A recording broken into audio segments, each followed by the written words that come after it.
If you already hold other GitHub certifications, and you're now looking at GH-600, I need to tell you something up front, this exam is different. It's not testing whether you know GitHub features anymore. It's testing whether you can be trusted to operate an autonomous AI agent inside a real production pipeline, without breaking things.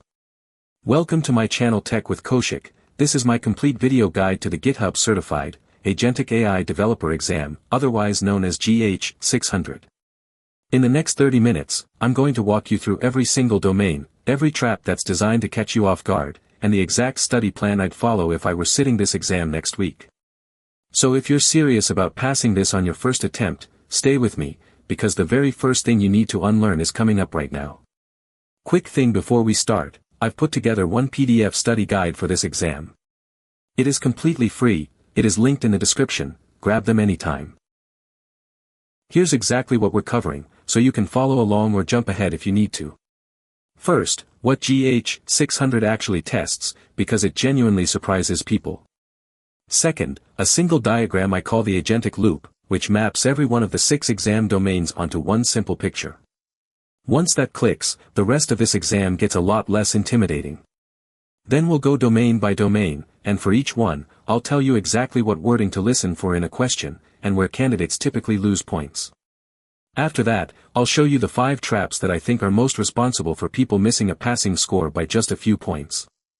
And to close things out, a 4-week study plan, and a 60-second brain dump you can literally rewrite from memory in the first minute of your exam. Let's start with the part almost nobody explains properly. What is GH-600, really? GH-600 is the exam behind the credential GitHub Certified, Agentic AI Developer. It's delivered by Microsoft, but maintained by GitHub, and it's a role-based, intermediate-level certification, which basically means it assumes you already know your way around the platform. Here's the audience it's built for: software developers, platform engineers, DevOps engineers, security engineers, and technical product managers, all of whom are now expected to operate, integrate, supervise, and govern AI agents inside a production software development lifecycle, with GitHub acting as the system of record. Notice what's missing from that sentence. It doesn't say, write better prompts. This exam assumes you're already fluent with GitHub Copilot, with MCP servers, and with agent customization. What it's really testing is judgment. Can you keep an autonomous agent fast, and still keep it safe, reliable, and fully auditable? That distinction changes how you should study for this. Let's look at the numbers that actually define the test. Let's get the logistics out of the way, because these details actually matter for how you pace yourself on exam day. You get 120 minutes. You need a score of 700 out of 1,000 to pass. Expect somewhere around 40 to 60 questions, and the base price is around $165, though that varies by region. There are 6 domains in total, and if you fail, you can retake it 24 hours later. Now here's something a lot of candidates don't expect. The format isn't just multiple choice. You'll also see multi-select questions, drag and drop, ordering exercises, and possibly short interactive lab tasks. Most of what's tested is generally available functionality, but features that are commonly used in preview can absolutely show up too. So, 120 minutes, roughly 50 questions, mixed formats. That means time management matters just as much as knowledge. Keep that in mind, because we'll come back to it later. For now, let's talk about the mental shift you need to make before you open a single study guide. If you studied for Foundations, Actions, or Copilot, your instinct is going to be to ask, how does this feature work? I need you to retire that question for this exam. GH-600 asks a completely different question: how do you keep an autonomous agent fast, safe, reliable, and auditable, all at the same time? That's not a feature knowledge question. That's a judgment question. And judgment questions have a pattern to them, once you know what to look for. Here's the compass I want you to carry through every single domain in this video. The correct answer almost always keeps a human in the loop, enforces the least amount of privilege necessary, leaves behind an auditable artifact, and does all of that without needlessly slowing delivery down. Read that list again, because when you're stuck between 2 answers that both sound reasonable, that compass is what breaks the tie. Now, let's put that compass to work. I'm about to show you the one diagram that ties this entire exam together. This is, in my opinion, the single most useful thing in this entire video. The 6 domains of GH-600 are not 6 random topics someone threw together. They map directly onto the loop an AI agent actually runs through in the real world. It plans. It acts using tools. It remembers what it did. Someone evaluates whether it did a good job. Multiple agents get orchestrated together. And the whole thing runs inside guardrails that keep it accountable. Plan, tools, memory, evaluate, orchestrate, guardrails. 6 words, 6 domains, 1 loop. If you memorize nothing else from this video, memorize this shape, because once it's in your head, you'll start recognizing which phase of the loop any exam question is actually testing, even when the wording tries to disguise it. And notice something important here: Domain 2, Tools and MCP, is the heaviest single block on the exam. So before we go around this loop in order, let's talk strategy. Where should you actually put your study hours? Here's how the exam actually weighs each domain, and I want you to really look at this chart before you plan a single study session. Tools and MCP sits at the top, worth 20 to 25% on its own. That makes it the boss domain of this exam. Architecture and SDLC, evaluation, and multi-agent orchestration each sit in the 15 to 20% range. Memory and guardrails are a bit lighter, at 10 to 15% each. Now here's the strategic insight. Add tools and MCP together with guardrails, and you're looking at roughly a third of the entire exam being about one theme: safe, controlled tool access. If you only have time to master 2 domains deeply, make it those 2. So naturally, that's exactly where we're going next. Let's start at the beginning of the loop, with how an agent is supposed to plan before it ever touches your code. Domain 1 is called Prepare Agent Architecture and SDLC Processes, worth 15 to 20%. And the core idea here is deceptively simple: planning and action are not the same thing, and the exam wants you to treat them that way. You need to know how to define exactly which steps an agent should own, with clear inputs, outputs, and success criteria defined up front. You need to configure the agent so it produces a structured plan before it does anything, and then you validate that plan and block execution until it's approved. On top of that, every action needs to leave an inspectable artifact using standard GitHub tooling, not some separate dashboard nobody checks. Here's the exam signal to listen for: whenever a question uses the phrase distinct from execution or before acting, they are testing this exact plan then approve boundary.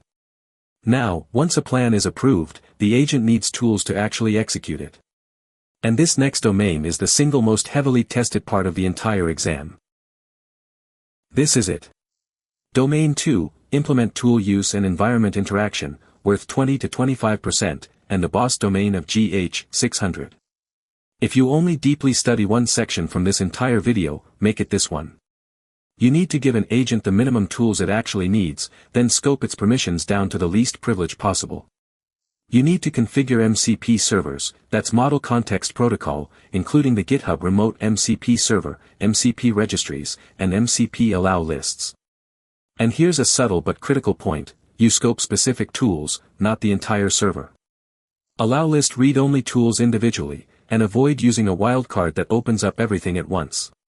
Beyond that, you're expected to know how to integrate an agent into a repository, a branch scope, or a CI workflow, and how to build safe execution with error handling, retries, rollbacks, and escalation paths. Now, everything I just said sets up what I consider the single most misunderstood concept on the entire exam, and it's coming up right now.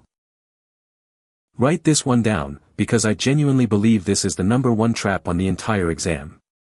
GitHub's agent firewall is turned on by default, and it does block risky outbound traffic.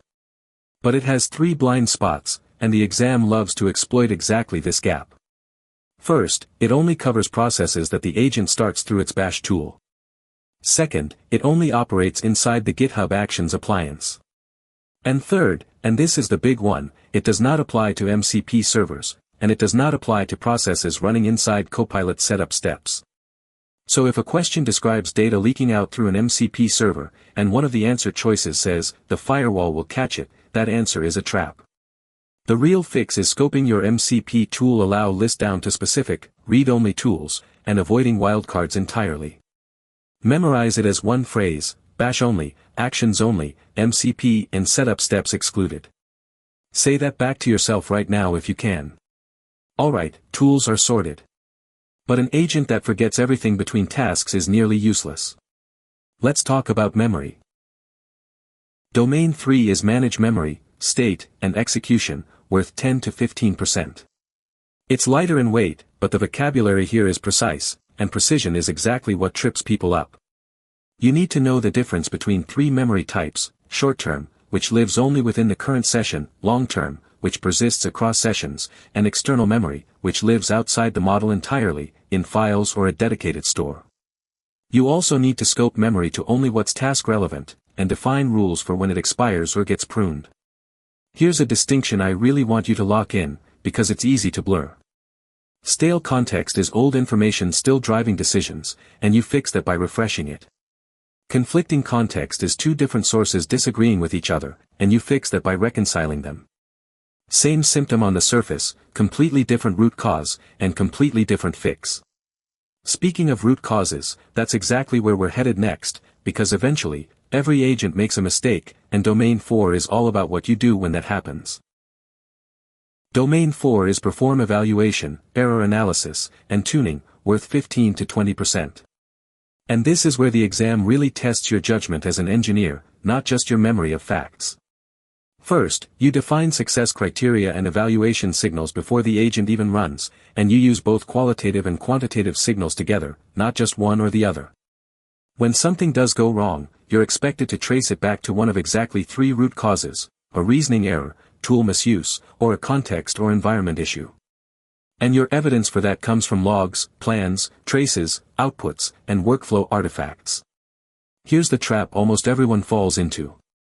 When an agent misbehaves, the tempting answer is always switch the model or retrain it. On this exam, that's wrong. The correct move is to tune the layer you actually control: instructions, memory scope, or tool access.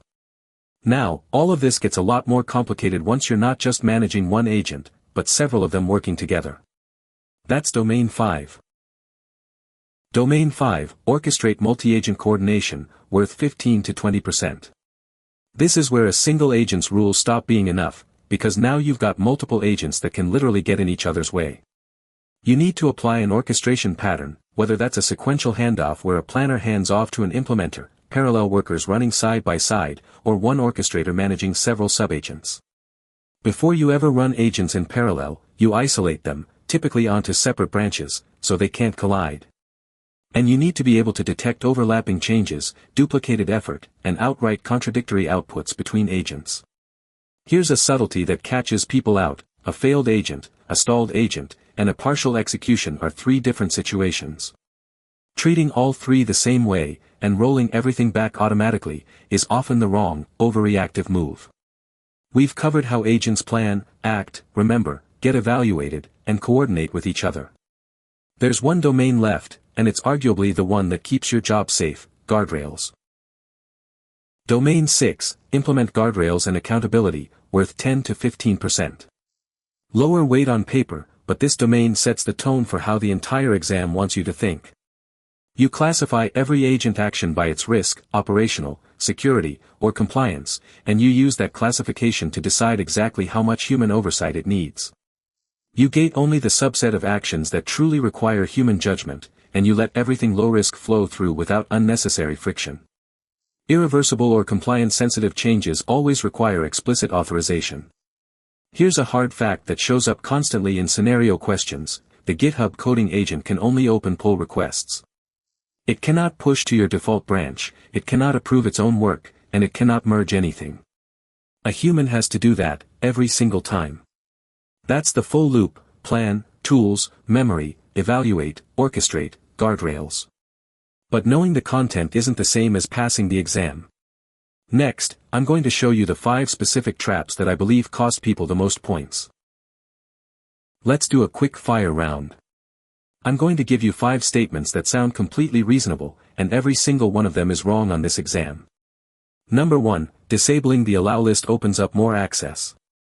Wrong. With the firewall still on, it actually reduces what the agent can reach, because allow list entries are exemptions, not restrictions.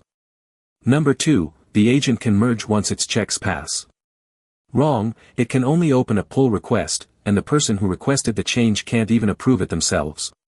Number 3, CI runs automatically on an agent's pull request.